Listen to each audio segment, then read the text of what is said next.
Go ahead, he just gave you the. Good to go? All right. I will call to order the Common Council meeting tonight, Monday, December 5th, here at 6 o'clock at City Hall. Can I have Aaron please take the roll call? Schmidt. Here. Havoc. Here. Meverden. Here. Swedberg. Here. Lautenbach. Here. Boer. Here. Dashlet. Here. Mehring. Here.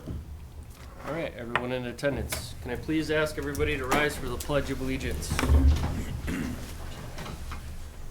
I pledge allegiance to the flag of the United States of America and to the republic for which it stands, one nation, under God, indivisible, with liberty and justice for all. Thank you. Let the meeting minutes reflect that this meeting is held in compliance with the open meetings law. Moving on to number 5, can I get an approval of or changes to the order of the agenda as it is published? So move. Second. We've got a motion by Lee to approve the order of the agenda as presented and a second by Kevin. All those in favor, please say aye. Aye. Oppose? That motion carries. Moving on then to item number 6, which is the approval of the meeting minutes for November 7th. So moved. And I'll do both of them at the same time, if that's okay. Okay. November 7th and November 15th. Everybody have a chance to review those? We've got a motion by Mr. Mehring. Do we have a second? Second. Seconded by Mr. Brewer. All those in favor, please say aye. Aye. Opposed? That motion carries. Item number 7, public comment. Do we have anybody here tonight that would, in the audience, that wishes to speak under public comment? Anyone in the audience that wishes to speak under public comment? All right. Hearing none, we'll move right on then to item number 8, which is the consideration of bills, general bills and credit card payments. Everybody have the opportunity to look at the attachments in their packets for general bills and credit card payments. I just want to bring up, I was talking with Amber before the TASC. I didn't know what that was, and she figured that maybe some of us didn't know also, but she said that that was the payments for the flexible spending. They take care of the city's flexible spending plan or something, so just to clarify on that, because I'm not sure if anybody knew Okay. about it or not. Where is that, Midge? Oh, it was toward the back, or the bottom of, Yeah, it's on the second one, Jake. page somewhere. 5, the bottom. Under the register activity? Yeah, Yep, I under think so, reg- yeah. yeah. Oh, yeah, the last page. Okay, thank you for pointing that out and clarification.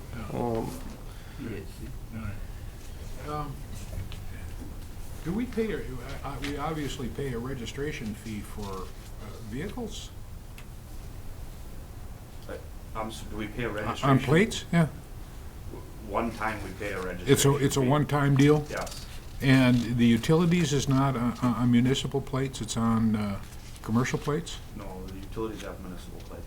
Okay, so so with a excuse me, with a transfer of ownership from the utilities to Algoma, we have to, Correct, because Okay. they take their municipal plate and they transfer it onto their new vehicle. Okay. Which leaves us a vehicle with no plate. okay, all right. But it's a one-time deal? That's correct. Right, all right.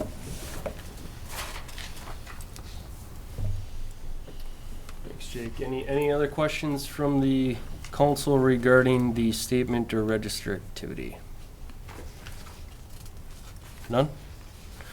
I would accept a motion to approve the bills as presented. So moved. Moved by Mr. Pavic Second.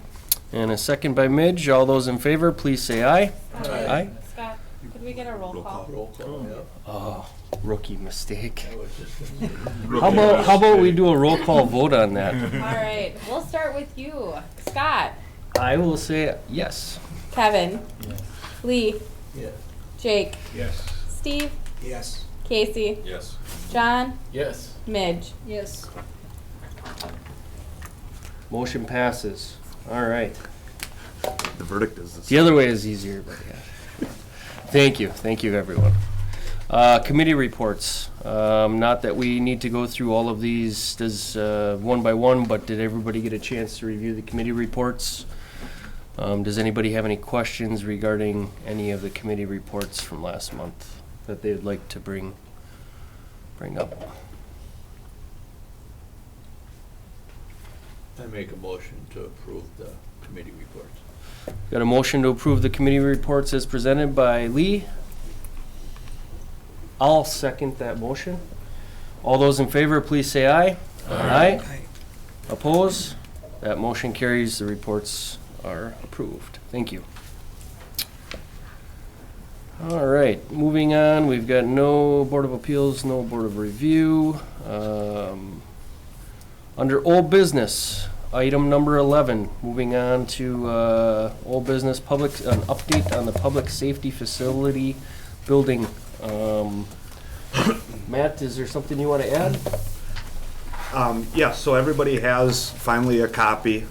This has come from a committee that was formed after the last referendum and vetted through the process. What you see in front of everybody now for the council, some of you have gotten a chance to see this a little bit, but this is a chance to look at it, ask any questions that any council member has on where we're at with the phase in the redevelopment of the police and fire, fire and EMS side of things now. And just kind of dovetail off of that, we did go through this and update at our last PPP meeting just last week.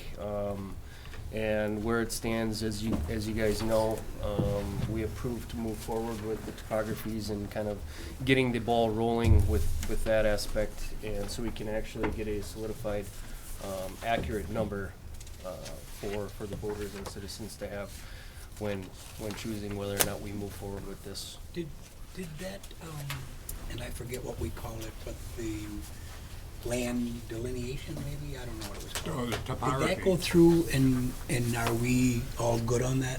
For the DNR. So, two different things. So the land was delineated for the wetlands. That portion has been, is done, has been completed prior to the first referendum.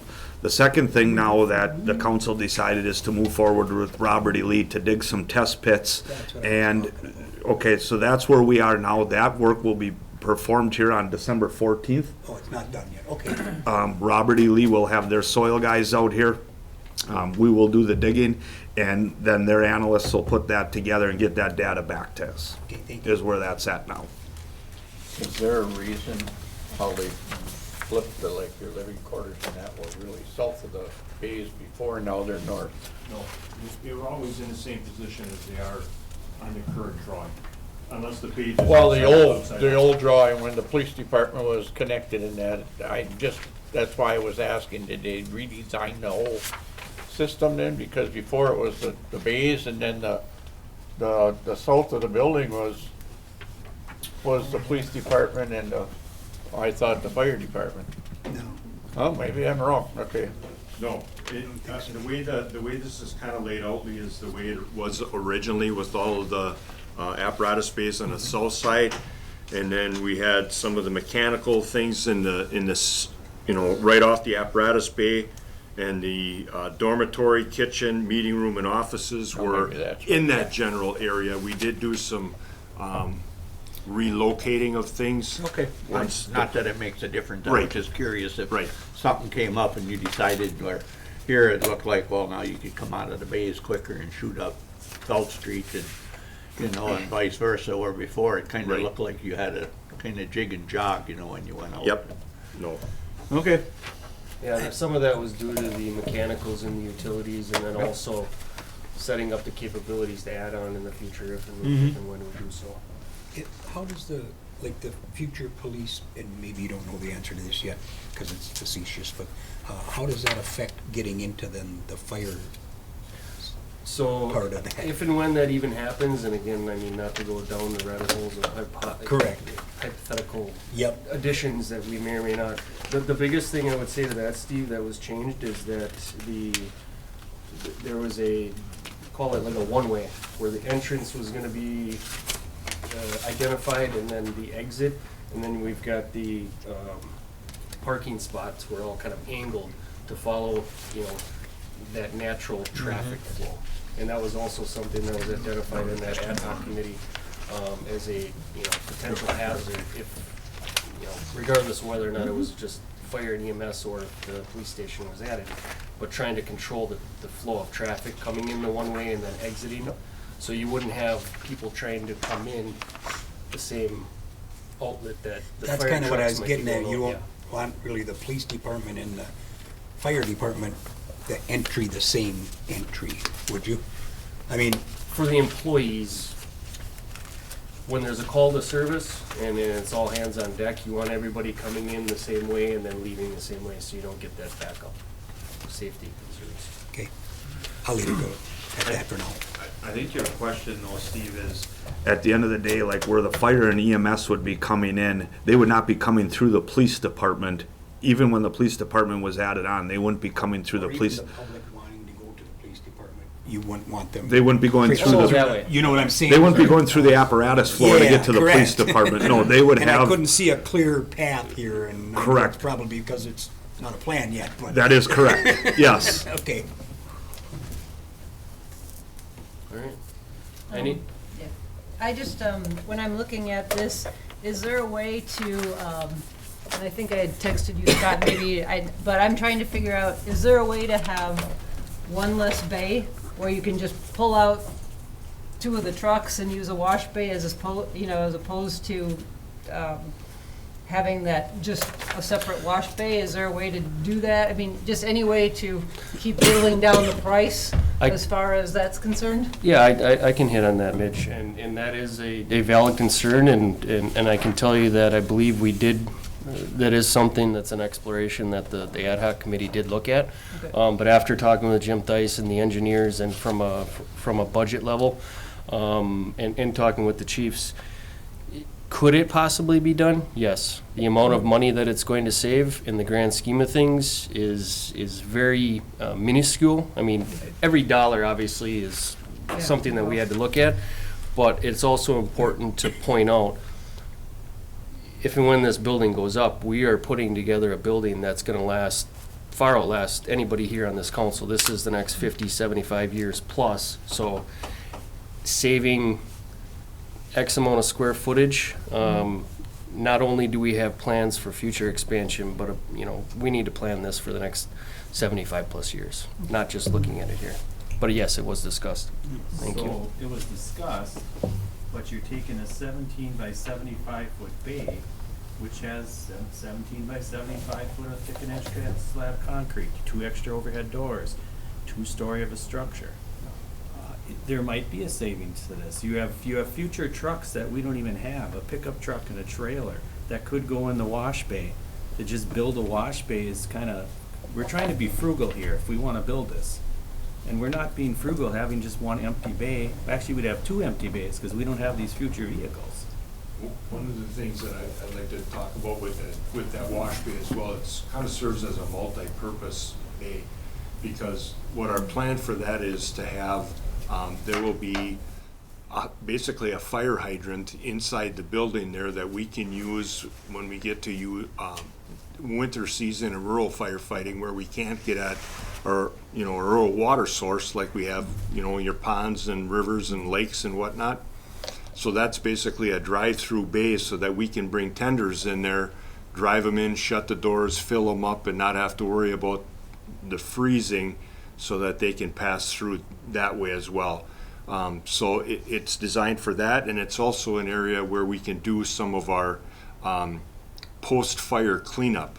When we come back and we have dirty hoses and whatnot, we have a hydrant that we have in there that we can put our hose washer in, and it's long enough that we can feed our stuff through there, and so it's kind of a very multi-purpose bay that would be used for. It's not only for washing trucks, it's for filling trucks, it's for cleanup, so that you're not, there's going to be a wall between that bay. So I mean, when you wash hose, and Kevin, you're familiar with what our hose washer is as you're spewing those through, there's a lot of dirt flying around and a lot of mud to get that stuff cleaned up, which, we don't have that ability to do now. Now, when in the winter, we take all our stuff and we run it up to the city shop, and, so we pull their trucks out and try to wash everything, and then we're cleaning everything up there again as well. So, it's a bay that we thought was, to be used for multi-purpose stuff, and, that was another of the reasons that we thought important to keep it in there. Well, and you got your ambulances, which most of the time they do when they come back from a run. Right, And they could do that 2-3 times in a day, right.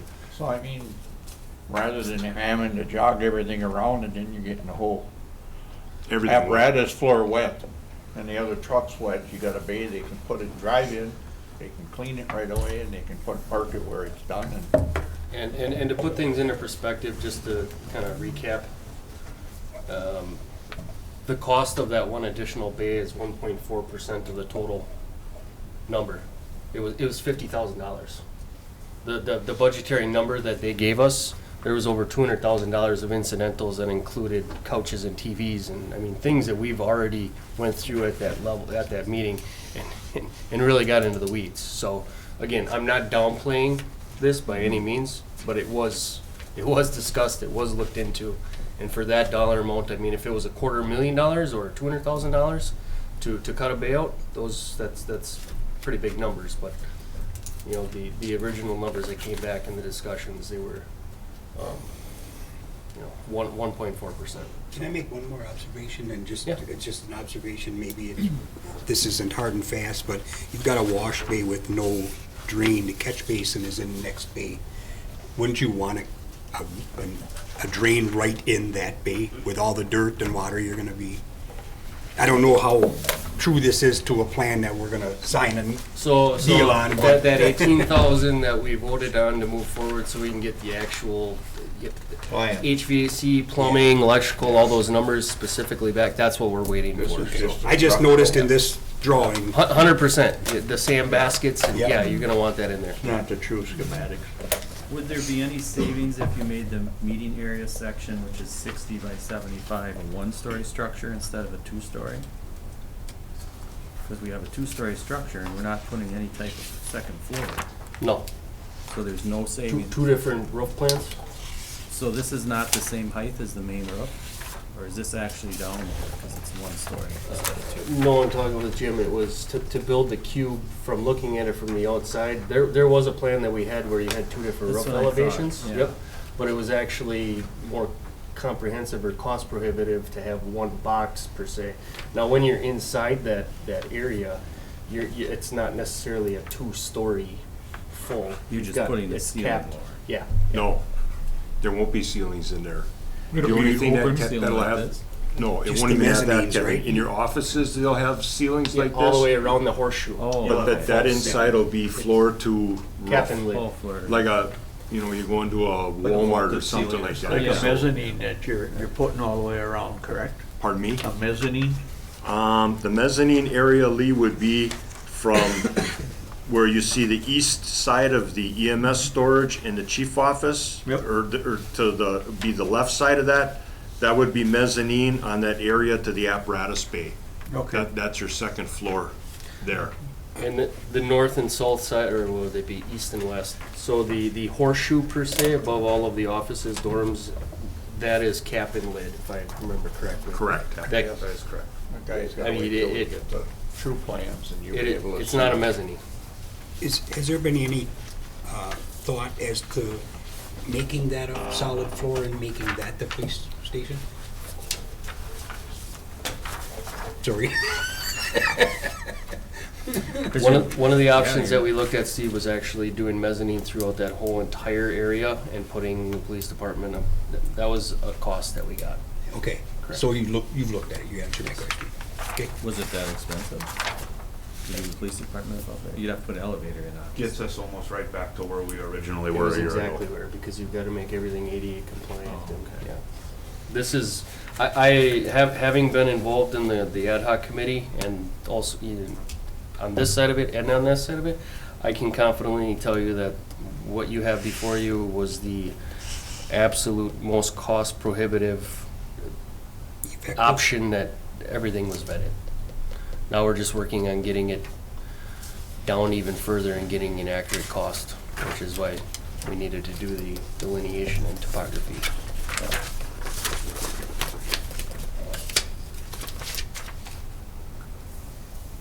Any other questions regarding the update? I think I got everything on there. No, I got enough dirty looks. Yeah. I think wait till the original plans come out and you're gonna be able to, then there'd be something to talk about. Yep. Hearing no other questions, We're not, this is informational tonight. This will be back on the finance and personnel, and we will look to move forward with Bayland and try to, by the finance and personnel, get expenses to everybody to look at where these numbers line up. The reason you don't have them before you tonight is if there was some major change or something, this is the first time the council's getting a chance to look at it. But now we will put together the final numbers and put them before you at finance and personnel for that conversation. All right? thank you, everyone. Appreciate it. Good conversation. Moving on, we got just through number 11, Madam Mayor, and we are on number 12 under new business. Okay, new Turn it over to you. New business, the Algoma School District Superintendent introduction.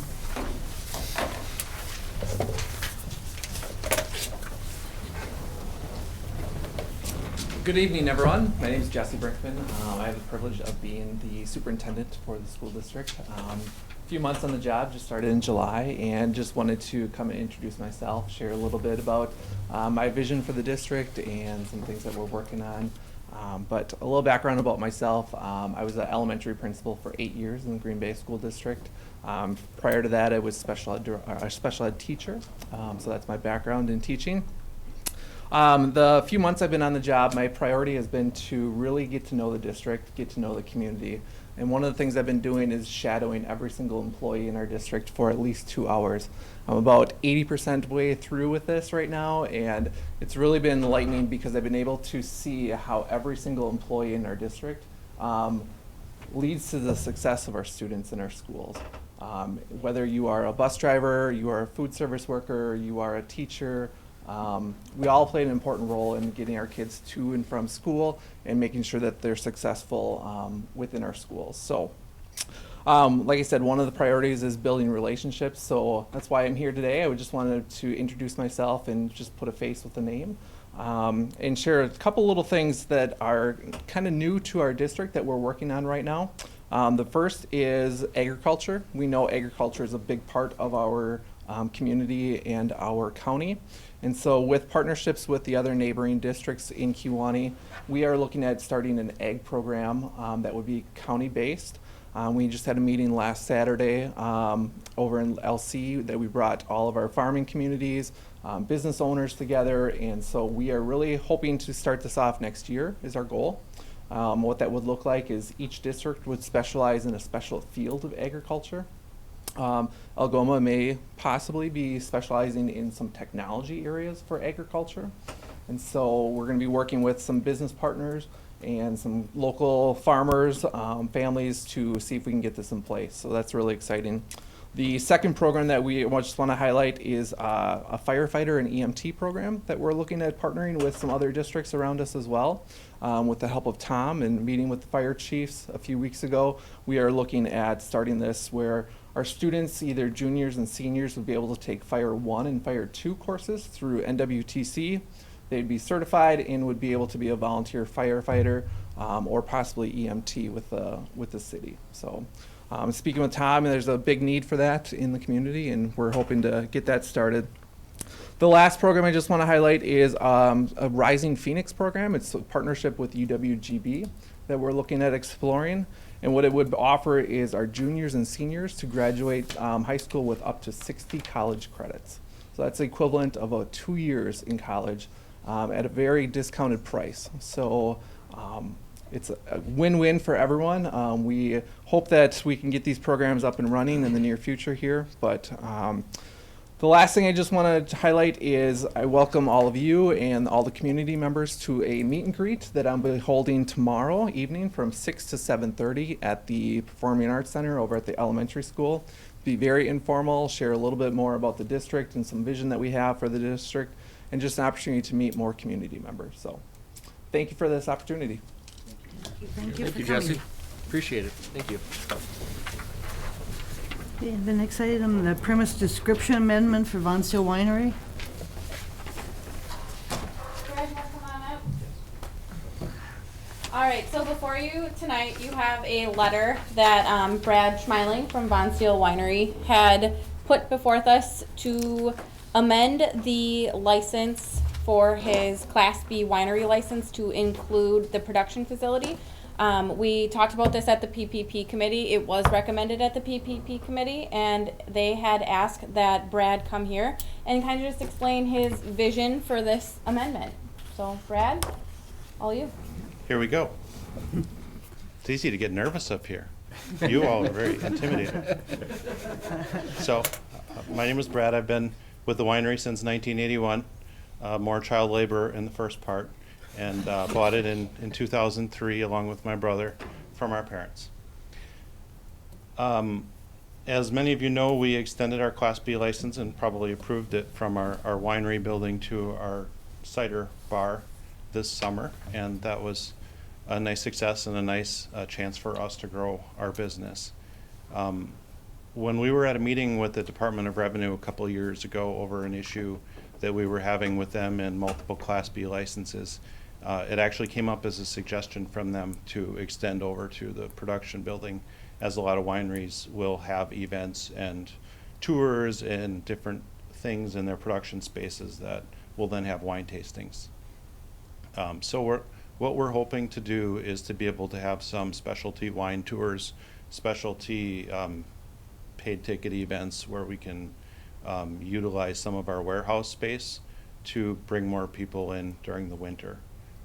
Our main operation and main tasting and sales and stuff like that will still be in the retail room, but we'd like to utilize some of this indoor square footage, especially in the winter months, to try to grow a little bit of revenue. So we're thinking about a few special events. We'd like to look at doing an occasional Saturday afternoon small concert, just music playing, maybe bring in a food truck and set up a temporary tasting bar so that we can, again, generate some more revenue in the winter time.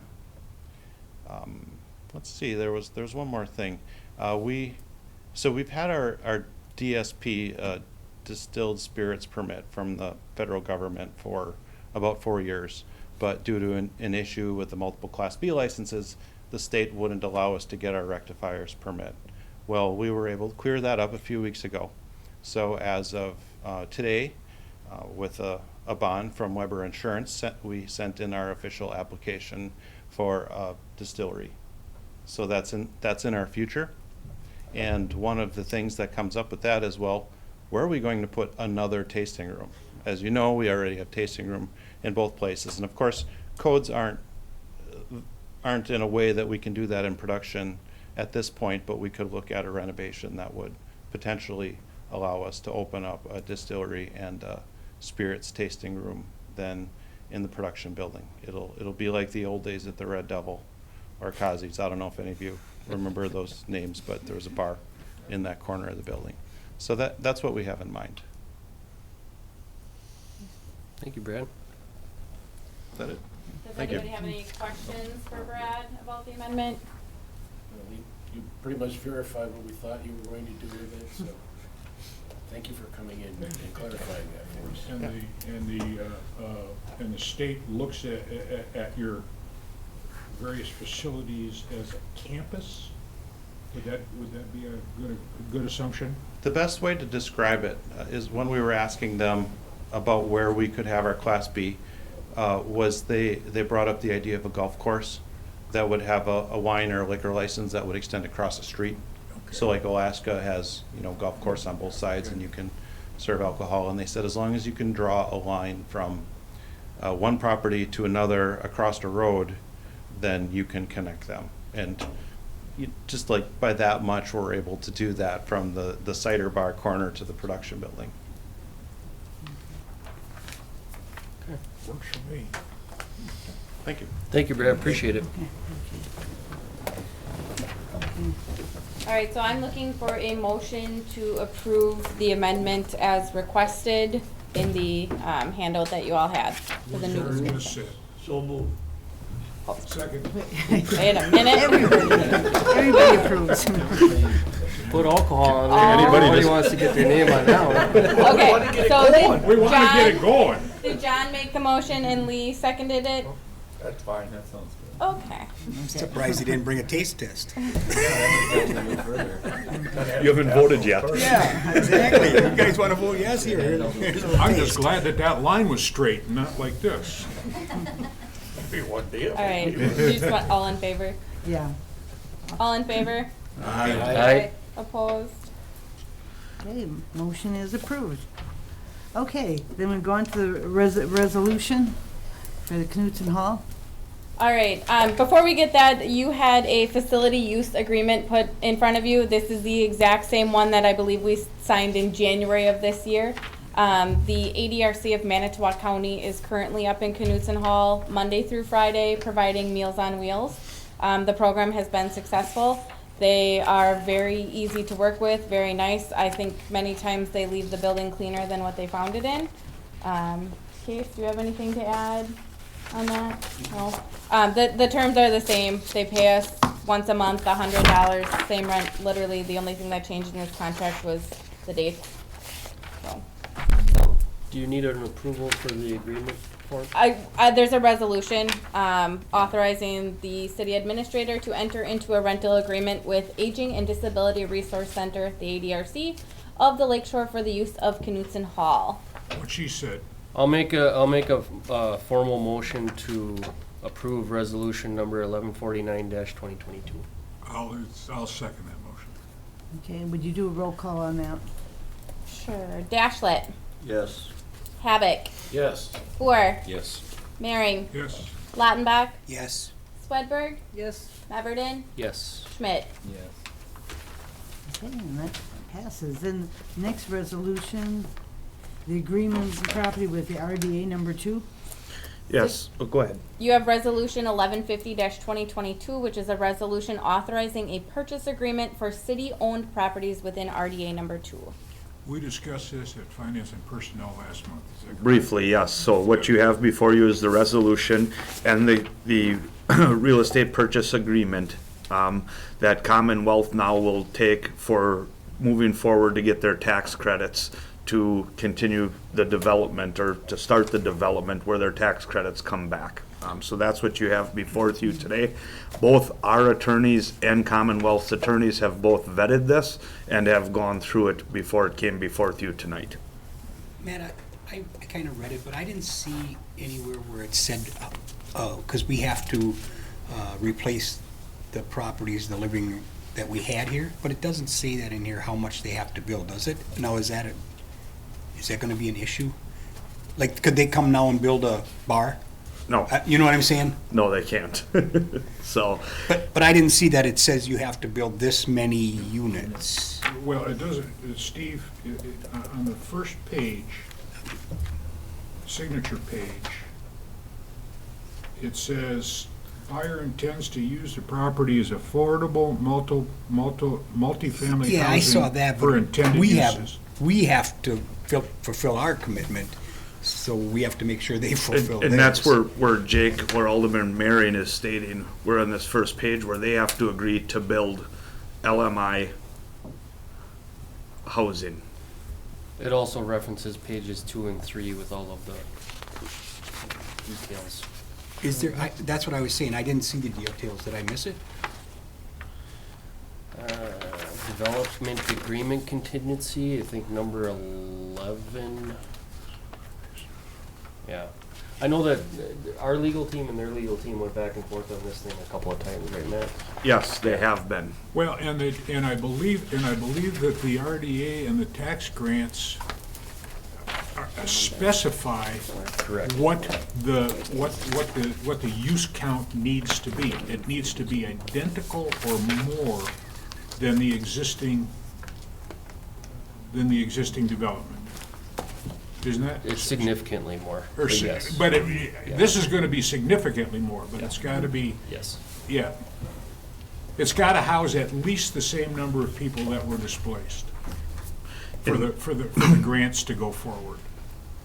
So there's two parts of this, Steve, and to answer your question, if you go to page 4, where it also spells it out that to follow community development block grant requirements, Okay, I didn't see on that probably. page 4 in the top paragraph. CD, Yeah. you have to follow all the last two words in the CDBG. paragraph. The requirements to get the CDBG. And the second phase of this is the developers agreement that we will now then continue to start working on with the developers agreement, where then it Yeah, I'm will not spell. saying they needed a plan today, I just wanna make sure that Yep, they fulfill our commitment. that they can't do something that, Correct. hold on, you're not supposed to be able to do that. You can't put a gas station Yeah, here. once we sell them the property, they say, oh. I want it Correct. now. Yep. Okay. Any other questions? I'll make a motion to formally approve Resolution 1150-2022. I'll second the motion. Okay. Any other discussion? Not, could I get a roll call on that? Mary, Yes. Dashlet, Yes. Lautenbach, Yes. Schmidt, Yeah.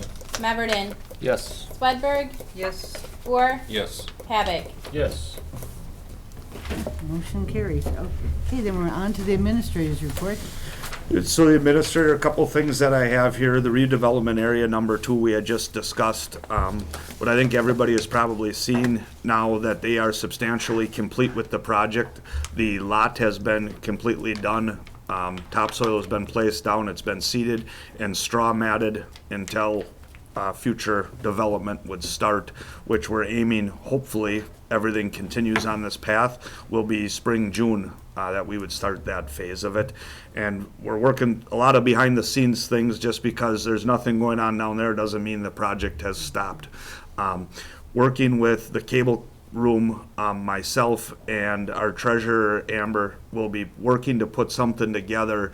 Our city, our county, we'll be putting a kind of a presentation on to let the community know the next phases and what's gonna go on. I know there's been a lot of questions. Now that you've gotten this far, what's gonna go there? What are you gonna do with the other properties that are still currently there? And there's a lot of questions out there.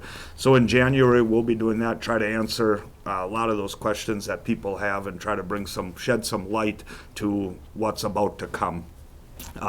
When the snow melts, if there is snow, we'll see what happens here. So that's where we are with the redevelopment area. Winter parking, just a reminder for everybody that's here, everybody that's on TV, it's effective November 1st until April 1st, regardless if it's snowing or not. That ordinance is still in effect. So anybody that's parked on the street, find off-street parking to get off your street, or your vehicle will be ticketed, possibly towed, depending on where it's parked, and snow removal operations that are going on at that time. So we're currently working, finishing up with the rescue contracts. Met with them again today, a couple very, very minor changes, but the town of Lincoln will be executing their contract tonight, and the town of Anape, December 13th, the town of Pierce, December 20th. Finance and personnel, everybody will have that in front of them to execute our side of it, and we should be ready to move forward on the rescue side of the house. In January, myself and the fire chief will be sitting down with the 3 townships, and we'll be working on the fire side of the house to make some changes on our fire side of our contract. In 2023, there will be a EMS contract and a fire contract, but moving into 2024, we hope to mesh those back together, that it is all one contract again. A lot of trying to get into 2022, 2023's contract with the EMS side of it is because of the wage structure that we moved to on the EMS side, and we want to try to cover some of those expenses that the taxpayers here in the city of Algoma were held 100% responsible for, to move some of that forward and change out of that structure. So that's why we have one before the other, not one complete contract, but we will continue to be working on that. We will hope to, by January 1st, have the EMS all taken care of. And starting right into the January after the holidays, we'll work on the fireside contracts with the townships. So just an update of where that is. The ad hoc committee downtown business, the topics that the committee has been working on is the parking issues on Steel Street, some ordinance violations in the downtown area, and how we can address some of those. The other thing is talking about the 2-hour parking, or putting the 2-hour parking back in effect. That'll be on the finance and personnel for the council for discussion, to move forward on that, and how council feels about that. So that's where that ad hoc committee is right now. We have another meeting. I think our next meeting here with that ad hoc committee is December 14th, here at City Hall. So that's where that is. Property tax bills will be going out by the end of this week. City Hall will be open Monday through Friday from 8 a.m. to 4 p.m. for all of those that want to pay in person. There also is a secure drop box at the front entrance of City Hall that anybody wants to drop their payment off. It will be picked up the next morning, or if it's dropped off on late after closing time on Friday, we will receive that and receipt it in on Monday morning. For anybody that's, but those will be going out. Everybody should have their tax bills Friday or Saturday in the mail. So we have them all here. They just need to be prepared, stuffed with the stuffers that go into them. That'll happen here this week. So that's where it is. City Hall hours, due to the holidays, City Hall and Christmas, we will be closed here December 23rd. Friday, December 23rd, City Hall will be closed. Monday, December 26th, we will be closed. And Friday, December 30th, we will be open here at City Hall from 8 a.m. to 12 p.m. to collect taxes or any other city business. On the 30th or the 31st? On Friday, December 30th. Normally, we would be closed all day. That would be a holiday, but because of tax season, we will be collecting taxes from 8 a.m. to noon for any of the general public that would like to come in on that last day. And then we will also be closed Monday, January 2nd. So we'll be back Tuesday, January 3rd. And that is all I have, but I'm going to turn it over to the clerk for just a minute because she has a couple things on election updates. Okay, we went through these at the November meeting and the finance and personnel, but we're gonna do it one more time. First of all, thank you for everybody who helped out with the November 8th election. We had an outstanding turnout of voters. We had 1,417 voters turn out for that, with almost 100 voters registering that day. So that was awesome. I'd like to send out a special thank you to my poll workers. They were amazing. Couldn't have done it without them. They kept everything flowing, everything in order. The city staff who helped out here, the public works crew, and most importantly, not most importantly, very important, Jamie Anoy and Debbie Miller from the county. They are critical in getting everything together, putting everything together for us. Without them, there'd be a lot more work on my end. But anyways, for incumbents who do not wish to seek re-election in the spring 2023 election, please file the notification of non-candidacy. That is the EL 163. These are due by December 23rd. For anyone interested in running for alderperson for the spring 2023 election, December 1st, 2022 was the first day that nomination papers could be circulated. The declaration of candidacy, the EL 162, and the nomination papers, the EL 169, are due by 5 p.m. on January 3rd, 2023. The spring election information can be found on the city's website under the clerk department in the news and announcement sections. If anybody has any questions, feel free to give me a call, shoot me an email, or just stop in here and we can go through it. And that's all I have. And there are no mayor's appointments that need to be made today. And comments says just, I hope everybody has a nice holiday coming up forward. It's Christmas season, we need to enjoy it while we can. Okay. The agenda items for next, if anybody has anything for a next meeting, if you could get that over to Aaron so we can get it on the agenda, or call me about it. Okay, the next meeting date. We don't have anything in there for the next meeting date because that would fall on January 2nd, would be the first Monday in January, would be our normal council. In the past, we have moved it to Tuesday, but we didn't put anything on here until the council had a chance tonight, if that works for everybody, to meet January 3rd instead of January Yeah. 2nd, we would have the next full city council meeting. It works for me. I will Okay. be out of town, but Okay. Does that work for the majority? Is everybody okay with that? Okay. so Then we're- we'll move that meeting to January 3rd. Okay. Okay, then the only other thing is a motion to adjourn. Second.